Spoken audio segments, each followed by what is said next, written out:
Assalamualaikum warahmatullahi wabarakatuh. Waalaikumsalam warahmatullahi wabarakatuh. Salam sahabat kalibata. Selamat pagi, Le Parlin. Ya, Selamat kita pagi. mau bahas sedikit pencerahan hukum. Kita mencoba produktif walaupun di akhir tahunnya, Le. Dengan memberikan ya pandangan-pandangan hukum biar khalayak lebih mengerti lah terhadap hukum. Ya, semoga masyarakat bisa lebih cerdas ya. Ya, itu memahami. tujuan podcast kita kan. Ya. YouTube kita biar masyarakat bisa lebih mengerti tentang hukum. Kemarin, Le, saya ada di Pengadilan Negeri Palangkaraya dan mendengar putusan terhadap saudara terdakwa Yanto dengan pasal 340. Lai mungkin juga mendengar perkara tersebut. Apa tanggapan Lai terhadap perkara tersebut? Ya, pertama kita sampaikan dulu pada masyarakat bahwa perkara yang atas nama terdakwa Yanto ini didakwa dengan tindak pidana pembunuhan berencana. Ya. 340 KUHP yang dimana dakwaan itu jaksa membuat dakwaan kumulatif subsidiaritas. Artinya selain ada dakwaan primer pembunuhan berencana, juga ditambah dengan dakwaan menghilangkan mayat korban itu. Dan kemudian kemarin kita ketahui bahwa putusan itu hakim menjatuhkan putusan pidana penjara seumur hidup terhadap terdakwa Yanto. Yang kemudian juga hakim juga melihat di sini terdakwa terpenuhi unsur melakukan tindak pidana pembunuhan berencana. Yang dimana putusan tersebut confirm, Bang Roy, terhadap tuntutan jaksa. Nah, kemudian juga di perkara itu terhadap terdakwa lainnya juga ada terdakwa yang diputus pidana 9 bulan penjara karena hanya terbukti menghilangkan atau menyembunyikan mayat. Nah, jadi vonisnya 9 bulan penjara. Nah, dalam persoalan ini memang dakwaannya kita melihat di sini selain dakwaan 340 tadi juga ada dakwaan 55 KUHP. Melakukan, turut serta melakukan atau menyuruh melakukan. Nah, jadi di sini hakim melihat bahwa terdakwa Yanto ini bisa dikualifikasikan berdasarkan putusan tadi dia bukan hanya menyuruh tapi juga ikut melakukan. Dalam konteks pidananya disebut intelektual dader. Ya. Jadi begitu dulu, Bang Roy. Ada yang menarik, Le. Jadi saya meminta pendapat Le secara pribadi sebagai praktisi hukum juga ya. Di sini ada perencanaan. Nah, saya mau bertanya, kadang-kadang di masyarakat ada perdebatan ini. Perlu tidak adanya motif dalam suatu pasal 340? Ya, jadi kalau kita bicara konstruksi pasal 340 pembunuhan berencana, narasi pasal tersebut memang tidak ada harus dibuktikan motifnya. Karena pasal 340 itu yang menjadi PR bagi jaksa, dalam hal di sini penuntut, maupun hakim yang memutus, melihat bagaimana bentuk perencanaan itu. Bukan bagaimana, apa motifnya, bukan itu. Jadi titik beratnya bukan motif, tapi bagaimana perbuatan itu memang terpenuhi berencana. Dalam hal ini di putusan itu saya juga membaca, hakim melihat, mengukur perbuatan berencana itu terbukti. Pertama, hakim melihat bagaimana timbulnya niat dengan pelaksanaan perbuatan. Ada tidak jeda waktu untuk melakukan dari awalnya niat dengan perbuatan menghilangkan nyawa tadi. Nah, kemudian ada juga tindakan persiapan yang dilakukan oleh terdakwa yang tujuannya menghilangkan nyawa korban tadi. Nah, kemudian juga ada tergambar tahapan yang sistematis yang tujuannya menghilangkan nyawa korban. Langkah-langkahnya. Jadi di sini 340 bukan motif yang dicari, tapi perbuatan itu tergambar, terencana, ada waktu berpikir antara niat dan perbuatan, dan langkah-langkahnya sistematis. Ya, saya ada baca pertimbangan yang mulia majelis hakim ya. Saya lihat bagus. Jadi bagaimana ada jeda waktu berpikir untuk pelaksanaan, persiapan perbuatannya sampai kepada setelah tujuannya tercapai perbuatan tadi, nyawa korban hilang, kemudian ditambah dengan perbuatan diakhiri menyembunyikan atau menghilangkan mayat tadi. Ya. Nah, itulah yang menjadi salah satu ciri khas dari pembunuhan berencana. Jadi bukan motif, Bang Roy, yang harus dibuktikan. Oke. Jadi kalau nggak salah ini ada di split jadi 4 berkas. Jadi ada saudara Yanto, terus ada lagi yang dua orang lagi itu masuk ke yang paling terakhir, itu yang berfungsi sebagai supir kalau tidak salah, namanya Sutrisno, itu 9 bulan. Yang menarik gini, Le, jadi supaya masyarakat juga lebih mengerti. Di situ ada tercantum pasal junto 55. Junto 55. Bagaimana memberi penjelasan tentang junto 55 Ya, tersebut? jadi kalau kita bicara konstruksi pasal 55 KUHP, di situ ada frase menyuruh melakukan, ikut serta melakukan, kemudian juga melaksanakan. Nah, jadi kalau 55 ini kan dia diukur bagaimana perbuatannya. Ini contoh tadi kita bahas terdakwa Yanto. Hakim menyatakan terbukti perbuatan terdakwa Yanto melakukan pembunuhan berencana, melakukannya iya dan menyuruh melakukan juga iya. Nah, jadi itulah konstruksi pasal 55 ayat 1 ke 1 KUHP. Nah, kemudian untuk terdakwa lainnya yang di-split, yang ada yang diputus juga 20 tahun penjara, hakim melihat di sini mereka yang melakukan. Ya. Artinya mereka yang melakukan ini pertimbangan hakim karena disuruh oleh terdakwa Yanto juga. Jadi terdakwa Yanto bukan hanya menyuruh tapi ikut juga melakukan di perbuatan menghilangkan nyawa korban tersebut.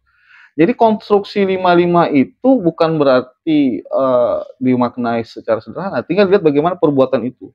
Apakah dia yang ikut serta melakukan atau juga yang memberi perintah melakukan, ya. Tapi di sini kenapa ada perbedaan? Terdakwa yang lain divonis 20 tahun penjara, sementara terdakwa Yanto divonis seumur hidup. Itu karena hakim melihat perbuatan terdakwa Yanto bukan hanya melakukan, tapi juga karena dialah yang menyuruh terdakwa-terdakwa lain melakukan. Nah, itulah menjadi perbedaan vonis terhadap terdakwa Yanto lebih berat dibanding dengan terdakwa di perkara ini yang lain. Tapi kan junto 55 tadi digunakan sebagai pengikat kan? Iya. Rangkaian ini rangkaian terkait perkara ini karena di-split. Jadi ada 55. Di-split itu artinya terpisah. Terus ini kan ada 4 berkas, Le. Jadi ada yang seumur hidup, 20 tahun, 20 tahun, dan 9 bulan. 9 bulan. Andaikan si yang seumur hidup tadi banding, terus yang 20 tahun tadi tidak banding, atau dia menerima putusan yang majelis hakim tadi, apa yang akan terjadi, Le? Ya, ini juga bagi misalnya terdakwa Yanto keberatan terhadap putusan tadi, kemudian melalui penasihat hukumnya menggunakan haknya mengajukan banding, sebagaimana konstruksi pasal 233 ayat 1 dan 2 KUHP, dengan waktu ya kita tahu bersama itu 7 hari. Ketika terdakwa Yanto dalam perkara ini banding, sementara terdakwa yang lainnya tidak banding, artinya menerima dengan putusan itu, ini kan fakta hukum bagi terdakwa yang tidak banding, berarti dianggap inkrah, berkekuatan hukum. Nah, fakta hukum inilah yang nanti akan membuat keyakinan bagi majelis tingkat banding memeriksa, kok ini terdakwa yang lain kok nggak banding. Nah, ini juga menjadi dilema bagi terdakwa, katakan di sini misalnya terdakwa Yanto melakukan banding. Karena fakta hukum yang lainnya yang sudah menerima itu tidak mungkin lagi bisa dirubah. Iya, makanya saya bilang kan, berarti junto 55 tadi kan secara langsung dia mengikat kan? Mengikat, karena ini dia rangkaian dari suatu perbuatan pidana tadi. Ketika terdakwa yang tadi tidak banding, ini berarti dianggap sah perbuatan terdakwa itu. Dikala si satu tadi tidak banding, menerima, maka salah perbuatan fakta hukum itu. Nah, sementara yang terdakwa yang banding tadi ini kan menjadi dilema. Berarti nasibnya yang banding tadi tergantung juga sama yang ini tadi. Saling berkaitan karena ada 55 tadi dakwaannya. Itu, Bang. Oke. Jadi perbedaan, Le. Ini sering ada dibahas juga. 55 dan 56. Iya. Jadi kalau kita bicara tadi 55 sudah. Nah, 56 ini mereka yang menyediakan sarana. Artinya yang menyediakan alat. Ini beda. Dia 56 tidak terkait dengan peristiwa terjadi tindak pidana yang secara langsung. Misalnya tadi kita ambil contoh ilustrasi, katakan ada seseorang ingin membakar rumah, Nah, ada pembakarnya. Nah, kemudian juga ada bisa dikenakan orang lain tadi kena 56 ketika dia menyediakan bahan bakarnya. Walaupun dia tidak membakar. Ya, jadi dia penganjur. Nah, itu beda.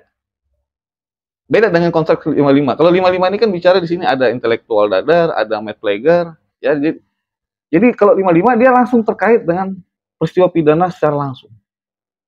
Ya, entah karena dia yang menyuruh atau karena dia yang melakukan. Kalau 56 ini kan berbeda. Dia hanya sekedar penganjur, penyedia sarana. Berarti kita harus lihat ukur tindak pidana apa yang dilakukannya. Perbuatannya, Bang. Perbuatannya. Karena pidana ini kan lebih dibuktikan itu bagaimana perbuatannya yang dilakukan terhadap suatu peristiwa. Itu tadi makanya motif tidak terlalu penting ya. Betul, maka 340 hakim di sini tidak melihat bagaimana motifnya, tapi melihat perbuatannya memenuhi tidak terhadap unsur yang didakwakan. perbuatan dan pertanggungjawaban pidananya. Pertanggungjawaban pidananya. Oke, terima kasih Le Parlin. Jadi mudah-mudahan dengan Cuma ada lagi satu Bang, gimana? ini juga kita sampaikan kepada masyarakat mengenai tafsir pidana seumur hidup.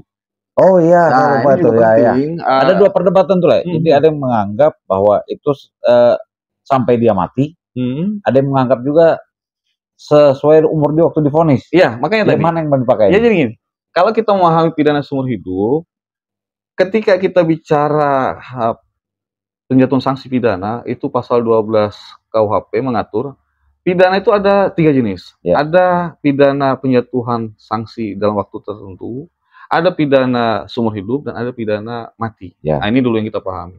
Nah, kemudian di pasal 12 itu di KUHP tadi juga mengatur, menjelaskan pidana dengan penjara selama waktu tertentu itu tidak boleh melebihi, sekali-sekali tidak boleh melebihi 20 tahun. Tidak boleh melebihi 20 tahun. Nah, ketika kita bicara apa sih arti seumur hidup? Ya, seumur hidup itu jangan ditafsirkan pada saat usia terdakwa itu bermasalah atau berhadapan dengan hukum. Misalnya terdakwa tadi ini terdakwa dikenakan pidana seumur hidup pada saat usianya 30 tahun, lalu dia divonis seumur hidup dengan dimaknai 30 tahun. Bukan begitu. Salah. Jadi seumur hidup itu ya selama dia sampai mati di penjara itu, bukan karena faktor usia pada saat dia berhadapan tadi. Oh, berarti sampai akhir hidupnya dia pasti di situ. Betul, karena kalau itu dimaknai kalau ukur usia itu akan bertentangan dengan pasal 12 tadi, karena 12 itu maksimal penjara waktu tertentu hanya 20 tahun. Nah, sehingga makna dari seumur hidup adalah selama orang itu hidup di penjara. Ketika dia sudah berakhir meninggal, maka selesailah pidana penjara seumur hidup tersebut. Ya, bukan karena usia berapa usianya, bukan. Dan si terdakwa tadi juga tidak berhak atas remisi dan lain-lain kalau tidak salah ya. Betul. Jadi kalau buat si terdakwa yang seumur hidup tadi, inkrah misalnya lepernya, apa upaya yang paling pas yang dilakukannya? Ya, dalam konteks hari ini hukum kita ketika sudah upaya hukum misalnya banding, kasasi atau ya sudah habis itu. Sudah habis. Ya bisa saja terdakwa dia naik jadi terpidana, nanti kalau sudah inkrah, bisa saja seseorang terpidana tadi menyikapi ada penjara seumur hidup ataupun penjara mati, bisa saja upayanya gerasi, meminta mohon ampun dengan presiden. Ke presiden ya. Ke presiden, namanya gerasi. Nah, nanti tinggal bagaimana presiden menyikapi apakah diterima atau tidak. Jadi gerasi, pengampunan. Ya, itu. Oke deh. Oke, Le, mudah-mudahan podcast kita bisa menjadi pencerahan hukum bagi masyarakat luas ya, biar bisa menggambarkan bagaimana sih proses pidana tersebut. Terakhir, Le, sebagai penutup, ada yang mau Le sampaikan? Ya, yang pertama yang kita pengen sampaikan bahwa persoalan pidana itu masyarakat juga harus tahu. Hari ini putusan tingkat pertama, maka terdakwa ataupun jaksa penuntut umum juga diberikan hak. Haknya salah satu bisa menerima, pikir-pikir ataupun banding. Ya, kalaupun nanti ada misalnya pihak jaksa menerima tapi pihak terdakwa menyatakan keberatan dengan mengajukan banding, maka proses perkara itu diperiksa pada tingkat banding. Jadi masyarakat ataupun keluarga korban jangan pernah berpikir bahwa ini hukum kok ribet banget, tidak. Memang seperti itu hukum acaranya. Ya. Artinya terdakwa atau penasihat hukum terdakwa diberikan hak oleh hukum menerima atau keberatan terhadap putusan tadi. Nah, itu satu. Yang kedua juga, ketika kita bicara proses perkara pembunuhan, hari ini pembunuhan berencana, masyarakat juga harus tahu bahwa pembunuhan berencana itu lagi-lagi kita sepakati bukan motif yang harus dibuktikan yang utama, tapi bagaimana pelaksanaan perencanaan tadi ada jeda waktu untuk berpikir. Ya. Nah, di sini kita buktikan bahwa hakim tingkat pertama Pengadilan Negeri Palangkaraya melihat ada jeda waktu berpikir, ada tahapan persiapan yang tujuannya menghilangkan korban. Itulah ditafsirkan terpenuhi perencanaan tadi, pembunuhan berencana. Nah, yang terakhir juga yang perlu diketahui masyarakat bahwa dalam persoalan pidana di sini beban atau yang mewakili korban itu adalah jaksa penuntut umum. Ya. Ya, artinya kepentingan pidana korban yang misalnya hari ini mati, keluarga korban itu ada di pundak jaksa penuntut umum. Ya, jadi bukan berarti korban tidak bisa atau keluarga korban tidak bisa menyampaikan, tapi dia harus berkomunikasi berjenjang melalui jaksa penuntut umum. Ya, ada pemahaman yang salah. Ya, sampai kita luruskan juga melalui podcast ini ya. Kadang-kadang kalau kita jadi pengacara korban, Betul. Ada pihak korban yang beranggapan bahwa kita bisa intervensi ke dalam hukum. Ya itu makanya tadi itu yang- tidak bisa karena kalau posisi korban dalam konteks peradilan pidana itu diwakili dari mulai penyidikan itu polisi dan kemudian di pengadilan itu jaksa penuntut umum. Ya, itu Bang. Oke deh. Jadi satu lagi biar masyarakat juga mengerti ya, bersalah pun orang dia masih punya hak. Betul. Itu tadi yang saya bilang ada hak gerasi kalaupun dia untuk jadi inkrah. Ya, meminta ampun gerasi dengan presiden kalau proses pidana. Oke, saya kira sekian dulu, Le. Terima kasih. Nah, jadi satu yang perlu kita tegaskan ya, kadang-kadang orang beranggapan podcast kita ini mau buat rusuh, Le. Tidak. Jadi kita mau tegaskan, kita juga mau ngasih pendidikan. Ya, edukasi hukum penting supaya masyarakat kita jangan sampai tidak mengerti bagaimana proses hukum. Ya, betul. Karena hukum itu saat ini salah satu yang krusial dan sering dialami oleh masyarakat. Oke deh. Oke, terima kasih rekan-rekan sahabat Kalibata. Demikian dulu dari saya dan Lai Parlin. Terima kasih atas waktunya. Salam penegakan hukum. Salam sahabat Kalibata. Salam sahabat Kalibata.